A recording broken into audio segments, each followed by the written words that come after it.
राज्यांतली येरादारी सोय सुटसुटीत करपा खातीर खासा ॲप चालीक लायतले अशें माविन गुदिनो हांणी म्हणलां. मात तो ॲप काडच्या पयलीं सरकारान येरादारी क्षेत्रांतल्या जाळवणदारांक विश्वासान घेवन म्हत्वाचें आसा अशें मत आमदार गिरीश बोरकार हांणी व्यक्त केलां. खासगी बसकार तशेंच रिक्षा मोटरसायकल हांच्या वेवसाया आड हें ॲप येवचें न्ही, तशेंच ॲप सुरू केल्या उपरांत तांची गरज गोवा मायल्स ॲपा भशेन जावपाक जायना अशें गिरीशान म्हणलां.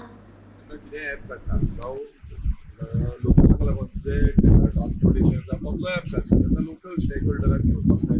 जे आमचे टॅक्सीकार आसा जावं आनी खंयचे बसकार आसा जावं रिक्षावाले आसा तांकां सगळ्यांक घेवन कॉन्फिडन्सान कितें निर्माण करता कितें फुडें व्हरता तांकां घेवन वचपाक नाजाल्यार तो काडून फायदो ना. नाजाल्यार तेजो वेल्यू काय उरता. ते लास्ट टायम पयला आसतलो गोवा मायल्स हाडलो, गोवा मायल्स आयज खंय पावल्लो आसा. सो जेन्ना कितेंय करता तेन्ना सगळ्यांक जे डिफरंट डिपार्टमेंट्स आसा तांकांय कॉन्फिडन्सान घेवनूच ते फुडें वचपाक